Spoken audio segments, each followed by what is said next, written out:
Assalamualaikum warahmatullahi wabarakatuh. Saya Dewi Tarisnati dengan NIM 211102009.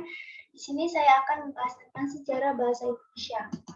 1. Dasar terbangunnya bahasa Indonesia. Karakteristik kebahasaan. Nusantara adalah negara yang berbentuk kepulauan, maka banyak produk budaya di antaranya adalah bahasa dan dialek. Dari keragaman bahasa dan dialek tersebut terbentuk karakteristik kebahasaan dari masing-masing wilayah.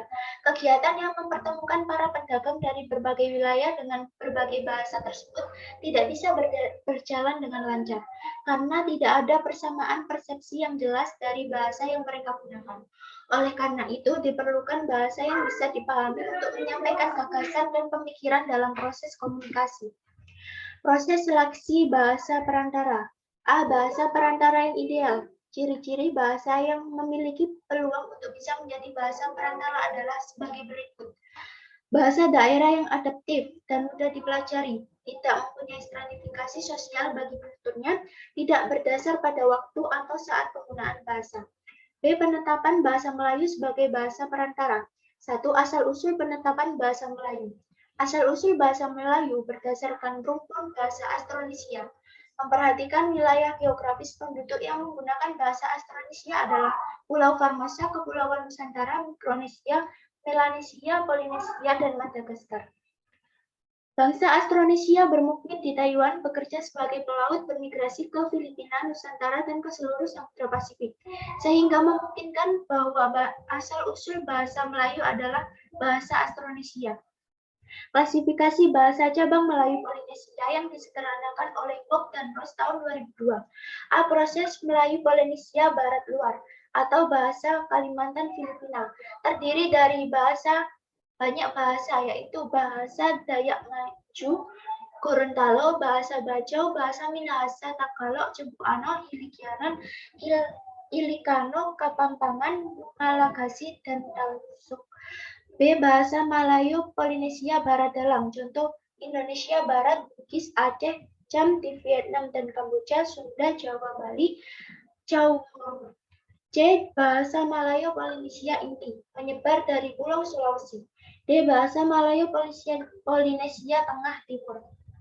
Bahasa Malayu Polinesia Tengah atau bahasa Bandanesia di sekitar Laut Banda, yaitu bahasa di Pulau Timur, Sumba, Flores, dan Maluku.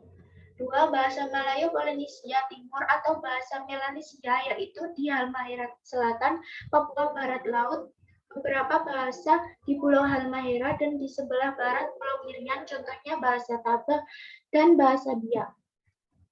Dari klasifikasi Wok dan Ross tersebut mengisyaratkan bahwa hampir semua daerah yang ada di wilayah Nusantara atau Indonesia menggunakan bahasa cabang Melayu Filipina. Berkaitan dengan keberadaan bahasa Austronesia, banyak bermigrasi ke Filipina sehingga bahasa yang digunakan adalah bahasa cabang Melayu Filipina. Menurut pendapat para pakar, AHKANE berkesimpulan bahwa struktur bahasa Melayu serupa dengan bahasa yang terdapat di Kampuchea.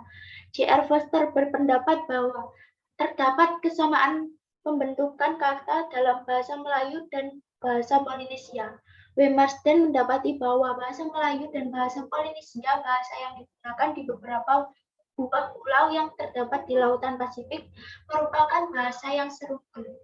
Selamat Muljana berdasarkan perbandingan bahasa Selamat Muljana berkesimpulan bahwa bahasa Austronesia di dalamnya termasuk bahasa Melayu berasal dari Asia.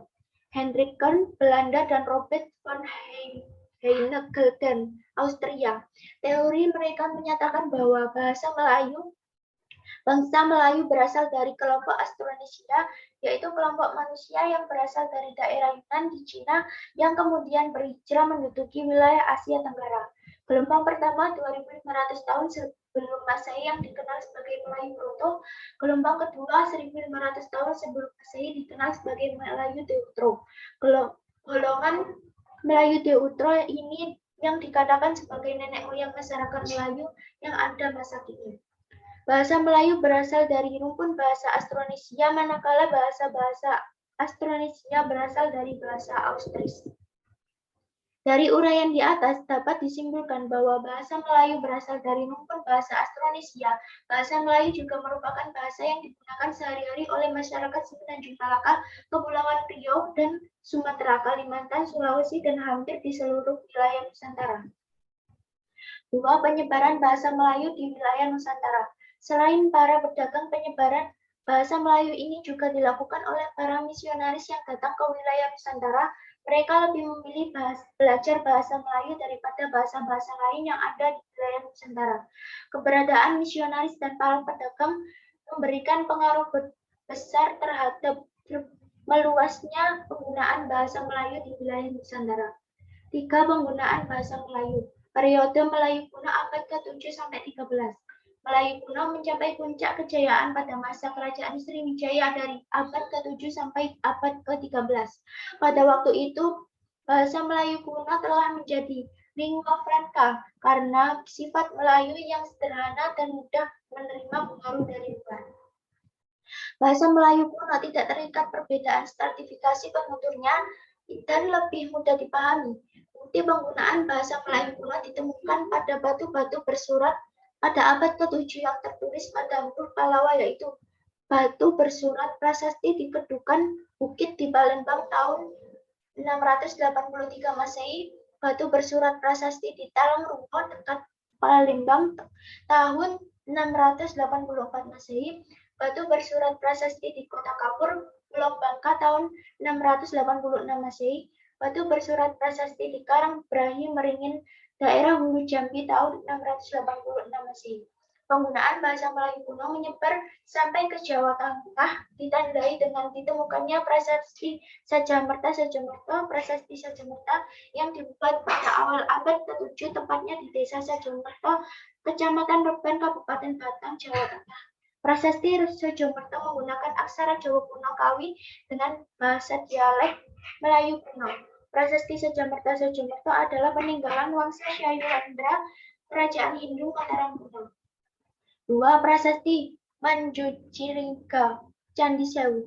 Prasasti Candi Sewu yang terletak di Tugu Benar, Desa Bagisan, Kecamatan Prambanan, Kabupaten Klaten, Jawa Tengah, tertulis dalam aksara kuno Kawi dengan dialek atau bahasa Melayu kuno tahun 792 Masehi atau 714 Saka. Bahasa Melayu kuno ini banyak dipengaruhi oleh bahasa Sanskerta karena pada waktu itu kebanyakan masyarakat Melayu beragama Hindu. Ciri-ciri bahasa Melayu kuno adalah terdapat unsur-unsur pinjaman dari bahasa Sanskrit. Bunyi B adalah bunyi W dalam bahasa Melayu kuno. Contoh bulan, bulan. Awalan ber ialah mar. Contoh berlapas, merlapas. Ada bunyi konsonan yang diaspirasikan seperti BH, DH, PH, DH, KH, H, Sukasita. Huruf H hilang dalam bahasa modern. Semua, semua. Periode peralihan Melayu kuno, Melayu klasik abad ke-13. Pada abad ke-13, pengaruh Islam masuk ke wilayah Nusantara memberikan corak pada bahasa Melayu melalui penggunaan aksara Arab dan penulisan bahasa Melayu. Bahasa Melayu klasik ini merupakan perkembangan dari bahasa Melayu kuno. Terdapat 3 batu bersurat prasasti yang penting sebagai bukti masa pengguna peralihan batu bersurat prasasti Pak Ruyung, Minangkabau tahun 1356 yang ditulis dengan bahasa India dan mengandung prosa Melayu kuno dan beberapa baris siak Sanskrit. Batu bersurat prasasti Menyetujo Aceh tahun 1380 dalam prasasti Menyetujo untuk pertama kalinya mencatat penggunaan kata-kata Arab seperti kata Allah, Nabi, Rahmat. Batu bersurat prasasti Kuala Barang tahun 1303 sampai 1387 di Trengganu ditulis dalam huruf Arab Melayu. Ketika batu bersurat prasasti merupakan bukti catatan akhir bahasa Melayu kuno. Karena setelah tahun tersebut muncul sukasestraan Melayu dalam bahasa bentuk tulisan. Bahasa Melayu klasik akhir abad ke-13, kejayaan bahasa Melayu klasik ditandai dengan digunakan bahasa Melayu klasik pada Kerajaan Malaka, Kerajaan Aceh, Kerajaan Johor Riau. Ciri-ciri bahasa Melayu klasik adalah ayat-ayatnya panjang, berulang, berbelit-belit, dan banyak menggunakan struktur ayat pasif. Menggunakan bahasa istana, baginda tuanku, mangkat, banyak menggunakan pertu berikatan pangkal ayat, contoh Alkisah dan Adapun. Banyak menggunakan artikel pun dan lah menggunakan aksara huruf Jawa, yaitu huruf yang mengadopsi bahasa Arab dan sudah mendapat beberapa huruf tambahan periode Melayu Madya. Periode Melayu Madya ini ditandai dengan terdesaknya pengaruh Islam oleh pemerintah kolonial Belanda tahun 1840. Karakteristik bahasa Melayu Madya ini adalah kuatnya pengaruh bahasa daerah dan bahasa asing terhadap bahasa Melayu. Periode Melayu modern atau baru. Pada periode Melayu modern ditandai dengan standarisasi penggunaan ejaan Latin pada bahasa Melayu yang dilakukan oleh Van Ophuijsen yang ditranskripsi pada karyanya Kitab Logat Melaju tahun 1901. 4. Posisi bahasa Melayu. Sebagai bahasa Melayu memperoleh posisi penting. Masa kolonial Hindia Belanda ditetapkan sebagai bahasa kedua pemerintah setelah bahasa Belanda. Sebelum Balai Pustaka berdiri sebagai lembaga penerbitan, terdapat penerbitan yang dikendalikan oleh masyarakat keturunan Tionghoa yang cenderung menggunakan bahasa Melayu pasar. Karakteristik bahasa Melayu pasar diadopsi dari bahasa Melayu komunikasi sehari-hari. Bahasa Melayu pasar tidak memiliki struktur kebahasaan yang stabil, sehingga bahasa tersebut dinyatakan sebagai bahasa Melayu rendah. Pergeseran antara Melayu tinggi dengan Melayu rendah secara perlahan mengarah pada dominasi bahasa Melayu tinggi. Balai Pustaka memiliki peranan yang sangat besar dalam pengokohan bahasa Melayu tinggi sebagai bahasa yang lebih diterima oleh masyarakat Hindia Belanda melalui penerbitan karya-karya sastra yang menggunakan bahasa Melayu dialek Riau. Keberadaan bahasa Melayu di awal pergerakan Indonesia. Pada tanggal 28 Oktober 1928, menghasilkan petisi Sumpah Pemuda. Melalui Sumpah Pemuda itulah bahasa Indonesia pertama kali diperkenalkan. Bahasa Indonesia mulai menapaki peranannya sebagai sarana untuk membentuk identitas kebangsaan. Bahasa Indonesia lahir mendahului konsepsi Negara Kesatuan Republik Indonesia. Pada tahap berikutnya diadakan upaya lebih serius para intelektual pribumi yang terdidik untuk membahas bahasa dan sastra Indonesia melalui pelaksanaan Kongres Pemuda pertama pada tahun 1936 di Solo. Hubungan bahasa Melayu dengan bahasa Indonesia dinyatakan dalam keputusan Kongres Bahasa Indonesia kedua yang berlangsung pada tahun 1954 bahwa genealogi Indonesia, bahasa Indonesia berawal dari bahasa Melayu. Dasar bahasa Indonesia adalah bahasa Melayu yang disesuaikan dengan perkembangan masyarakat Indonesia. 2. Posisi dan fungsi bahasa Indonesia. Ketika cita-cita terbentuk negara berdaulat terwujud melalui proklamasi 17 Agustus 1945, Indonesia segera memposisikan bahasa Indonesia sebagai bahasa negara. Hal tersebut menjadi salah satu bagian dalam konstitusi negara yang dimuat pada pasal 36 UUD 1945. Bahasa negara adalah bahasa Indonesia. Pernyataan tersebut menjadi landasan yuridis bagi penempatan bahasa Indonesia dalam Negara Kesatuan Republik Indonesia. Bahasa Indonesia ditempatkan sebagai bahasa resmi kenegaraan, bahasa pengantar dalam institusi pendidikan, bahasa resmi perhubungan pada tingkat nasional, bahasa resmi dari kebudayaan dan pemanfaatan ilmu pengetahuan dan teknologi modern, dan sekaligus menjadi salah satu lambang identitas negara. Terima kasih. Itu